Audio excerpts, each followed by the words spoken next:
World TB day के अवसर पर हमारे पॉडकास्ट पर आपका स्वागत है। हाय, मैं आपकी होस्ट डॉक्टर शिल्पा आगवट और आज हमारे साथ जुड़े हैं डॉक्टर तेजस घुड़े, प्रसिद्ध चेस्ट फिजिशियन पल्मोनोलॉजिस्ट थाने से।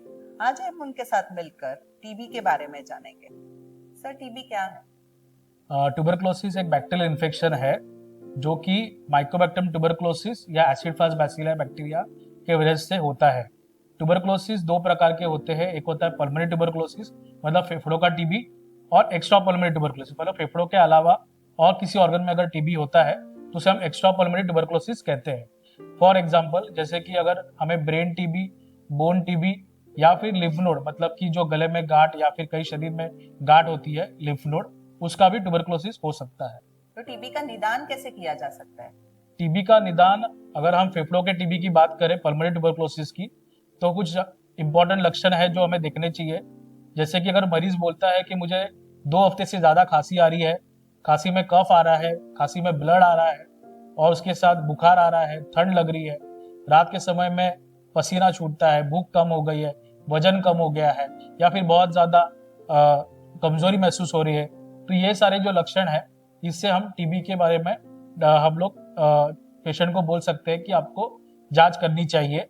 जांच के लिए अगर हम फेफड़ों की टीबी की बीमारी की बात करें तो रेडियोलॉजिकल इन्वेस्टिगेशन में हम चेस्ट एक्सरे और CT scan of the chest advice करते हैं, और बलगम मतलब ये जो कफ आता है उसको हम टेस्टिंग के लिए भेजते हैं ताकि इसमें हमें पता चले कि टीबी के कीटाणु किस प्रकार के हैं और डायग्नोसिस हो जाए कि ट्यूबरक्लोसिस किस प्रकार का है। ओके, तो टीबी का उपचार कैसे किया जा सकता है? टीबी का उपचार बेसिकली एंटी ट्यूबरकुलोज मेडिसिन से होता है।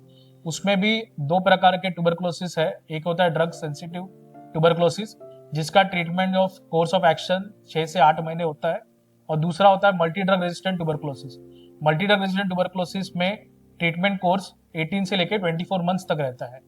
अगर पेशेंट का जो हमने टेस्टिंग कराया होगा जिसमें हम जीन एक्सपर्ट नाम का एक टेस्ट करते हैं, तो उसमें हमें पता चलता है कि रिफैम्पिसिन नाम की जो टीबी की मेडिसिन है उसको अगर बैक्टीरिया रेजिस्टेंस है तो उसे हम मल्टी ड्रग रेजिस्टेंट ट्यूबरकुलोसिस कहते हैं।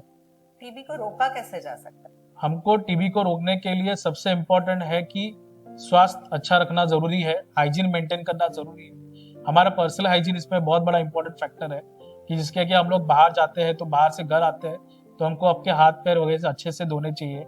अगर किसी को टीबी के लक्षण है तो उसको खांसने समय या छींकते समय मुंह को झकना चाहिए या फिर रुमाल का इस्तेमाल करना चाहिए। दूसरी चीज कि हमको खाना पीना अच्छा रखना चाहिए, हमको स्वास्थ्य अच्छा रखना चाहिए, एक्सरसाइज करनी चाहिए, हाई प्रोटीन डाइट लेना चाहिए और बाहर का खाना अवॉइड करना चाहिए। वर्ल्ड टीबी डे क्यों इम्पोर्टेंट है आपके पास? वर्ल्ड टीबी डे ये हर साल हम 24 मार्च को सेलिब्रेट करते हैं बाय द WHO।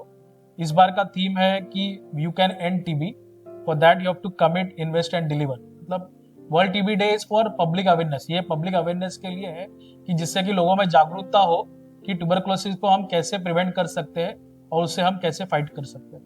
टीबी का इलाज संभव है, पर पूरा इलाज करना भी जरूरी है। डॉक्टर तेजस घुड़े, धन्यवाद आपका टीबी के बारे में विशेष जानकारी देने के लिए।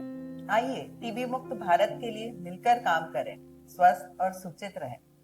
धन्यवाद।